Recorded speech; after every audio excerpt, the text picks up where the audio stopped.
Hello friends, welcome to my channel the blend. आज का video Bihar board के 12th के एग्ज़ाम में पूछे गए इंग्लिश के क्वेश्चंस के ऊपर बेस्ड है। तो जैसा कि आप लोग जानते हैं, बिहार बोर्ड का जो एग्ज़ाम है वो फरवरी में शेड्यूल्ड है। लगभग 2 से 3 महीने लगभग आपके बचे हुए हैं। तो इस दौरान हम लोग इतने अच्छे से तैयारी कर सकते हैं इंग्लिश का कि आप लोगों को 65 to 70% मार्क्स आराम से आ सकते हैं। तो लेकिन उसको लाने के लिए थोड़ी मेहनत आप लोगों को करनी होगी। डेली बेसिस पे जो मैं आपको बताऊंगा उतना काम आपको करना पड़ेगा। और आगे बढ़ने से पहले मैं ये भी बता दूं कि पहले आप इस वीडियो को देखिए। अगर आपको समझ में आता है, लगता है कि आपके काम का है, तो आप नीचे 50 कमेंट कीजिए और इस चैनल को लाइक कीजिए, सब्सक्राइब कीजिए। तो मैं इस 2-3 महीने में आपके इंग्लिश के सिलेबस को पूरा कंप्लीट कर दूँगा, प्लस आप लोगों को रिवीजन भी करवा दूँगा। और जब आप इंग्लिश के एग्ज़ाम में जाएंगे, एग्ज़ामिनेशन हॉल में जैसे ही आप इंटर करेंगे, तो पहले की तरह डर के नहीं, कॉन्फिडेंटली घुसेंगे और आपको लगेगा कि वाह, ये तो मज़ा आ रहा है। ठीक है, तो चलिए आगे बढ़ते हैं। तो इंग्लिश के एग्ज़ाम में 12th में पूछा क्या जाता है, 3 सेक्शन होते हैं। पहला सेक्शन आपका जो है वो होता है कॉम्प्रिहेंसन का, जो कि 30 मार्क्स का होता है। 2 कॉम्प्रिहेंसन पूछे जाते हैं। पहला कॉम्प्रिहेंसन 700 से 800 वर्ड्स का होता है और दूसरा 300 से 400 वर्ड्स का होता है। तो कॉम्प्रिहेंसन होता क्या, इसको कहते हैं संक्षेपण। आज का जो वीडियो है वो इसी संक्षेपण यानी कॉम्प्रिहेंसन के ऊपर है। सेकंड सेक्शन होता है सिलेबस में, वो है राइटिंग स्किल्स। मतलब आपको कि कॉम्पोजिशन, जिसको कि ऐसे कहते हैं, लेटर, रिपोर्ट्स वगैरह वगैरह आपको लिखने होते हैं। और तीसरा सेक्शन जो है वो आपके टेक्स्ट बुक में जो स्टोरीज़, पोएम है, उसके ऊपर बेस्ड आपको क्वेश्चन दिया जाता है, वो आपको करने होते हैं। तो चलिए, आज का जो टॉपिक है वो कॉम्प्रिहेंसन है। आज हम लोग जानेंगे कि कॉम्प्रिहेंसन को कैसे किया जाता है और कॉम्प्रिहेंसन को, उसके क्वेश्चंस को कैसे आराम से सॉल्व किया जा सकता है। तो ये जो कॉम्प्रिहेंसन है, मैंने बिहार बोर्ड से ही पिछले वाले क्वेश्चन से मैंने उठाया है। तो चलिए देखते हैं कि इसको कैसे किया जाता है। तो दिया हुआ है यहाँ पे, read the passage given below. Too many parents these days can't say no. As a result, they find themselves raising children who respond greedily to the advertisements aimed right at them. Even getting what they want doesn't satisfy some kids. They only want more. Now, a growing number of psychologists, educators, and parents think it's time to stop the madness and start teaching kids about what's really important. Values like hard work, contentment, honesty, and compassion. The struggle to set limits has never been tougher, and the stakes have never been higher. One recent study of adults who were overindulged as children paints a discouraging picture of their future. When given too much too soon, they grow up to be adults who have difficulty coping with life's disappointments. They also have distorted sense of entitlement that gets in the way of success in workplace and in the relationships. Psychologists say that parents who never indulge their kids set them up to be more vulnerable to future anxiety and depression. Today's parents themselves, raised on values of thrift and self sacrifice, grew up in a culture where no was a household word. Today's kids want much more, partly because there is so much more to want. The oldest members of this generation were born in late 1980s, just as PCs and video games were making their assault on the family room. They think of MP3 player and flat screen TVs as essential utilities. And they have developed strategies to get them. One survey of teenagers found that when they carve for something new, most expect to ask 9 times before their parents give in. By every measure, parents are shelling out record amounts in the heat of this buying blitz. Even parents who desperately need to say no find themselves reaching for their credit cards.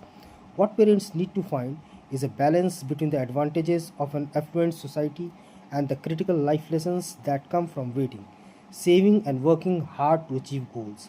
The search for balance has to start early. Children needs limits on their behavior because they feel better and more secure when they live within a secured structure. Older children learn self control by watching how others, especially parents, act. Learning how to overcome challenges is essential to think their kids are ready overburdened by social and academic pressures. Even individual can be of service to others, and life was meaning beyond one's own immediate happiness. That means parents eager to teach values have to take a long hard look at their own. तो basically ये comprehension ये कह रहा है कि आजकल के जो पेरेंट्स हैं, मतलब जो माता पिता हैं, वो अपने बच्चे को ना नहीं कर पाते हैं। जैसे कि आप लोग से भी कोई, आप लोग भी अपने माता पिता से मांगते होंगे तो पहला 2-3 बार ना बोलते होंगे, लेकिन फिर बाद में आपको दिलवा ही देते हैं, तो वो ना नहीं बोल पाते हैं। और बच्चे जो है आजकल जितना प्रचार देता है, एडवर्टीज़मेंट देता है, जैसे एप्पल का फ़ोन, ये फ़ोन, वो वीडियो गेम और भी बहुत कुछ, उसका प्रचार देख देख करके वो उसके ऊपर लालच में आ जाते हैं और अपने पेरेंट्स से बार बार लेते हैं। तो इसी के ऊपर एक कॉम्प्रिहेंसन है कि इस तरह का नहीं होना चाहिए। पेरेंट्स को नो से कहने के लिए चलना चाहिए। एक सर्वे हुआ है, उस सर्वे में ये कहा गया है कि आज जब पूरा हो रहा है, जो बाद में नहीं पूरा हो पाएगा तो कितना उसको दुख होगा। तो इसी तरह से है। तो आप हो सकता है कितने बच्चे आप लोगों में से होंगे जो इतने अच्छे से इंग्लिश को नहीं पढ़ पाएंगे या नहीं समझ पाएंगे, तो उतना नहीं करना है। मोटा मोटी जितना आप समझ पा रहे हैं उसको आप खाली एक रफली पढ़ लीजिए, जितना भी आ रहा है, ठीक है। उसको पढ़ने के बाद क्या करना है कि क्वेश्चंस पे आना है, ठीक है।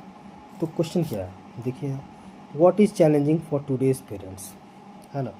इसका क्या मतलब है कि पेरेंट्स के लिए आज के डेट में क्या चैलेंजिंग है, यही पूछा जा रहा है। तो इसका जवाब हम लोग कॉम्प्रिहेंसन में ही दिया हुआ है। आप इधर उधर उतना सोचने का ज़रूरत नहीं है। ये जो कॉम्प्रिहेंसन दिया गया है उसी के अंदर में इसका आंसर छुपा हुआ है।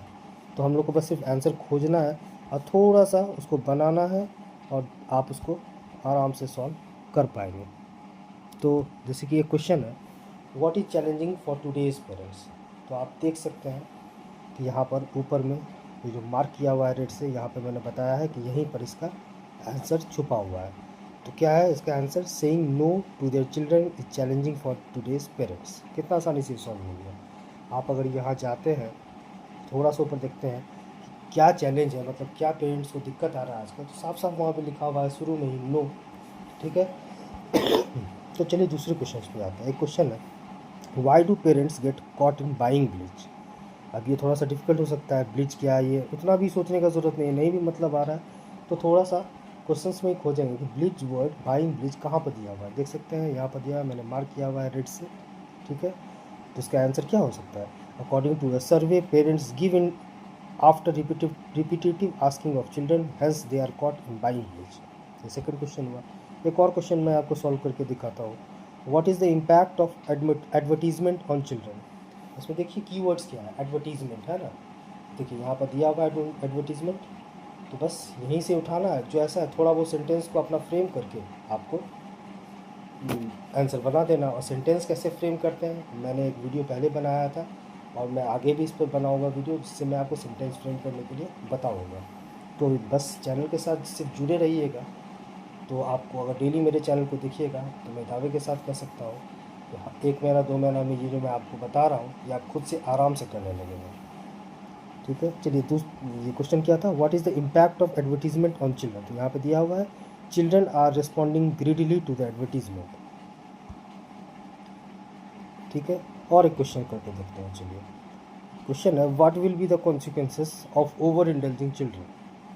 तो इसका आंसर क्या है, यहाँ पर देखिए दिया हुआ है, मार्क किया हुआ है मैंने, over indulging children will be more vulnerable to the future anxiety and depression, ठीक है। तो चलिए दोस्तों, आज के लिए इतना ही। वीडियो ज़्यादा लंबा हो जाएगा। अगर आपको अच्छा लगा तो आप इसको सब्सक्राइब कीजिए, लाइक कीजिए, शेयर कीजिए। और आपके बहुत सारे दोस्त होंगे, बिहार बोर्ड के ही स्टूडेंट्स होंगे, उनको कहिएगा कि मैं फ्री ऑफ कॉस्ट कुछ भी नहीं, बस आप इस चैनल को सिर्फ देखेंगे तो आप मुझे, जब आपको एग्ज़ाम ख़त्म होगा और आपको जब 65 to 70, किसी के बच्चे को तो 80 भी आ सकता है, जब वो आएगा तो सिर्फ मुझे थैंक यू कर दीजिएगा, ठीक है। चलिए धन्यवाद, जय हिंद, जय भवानी।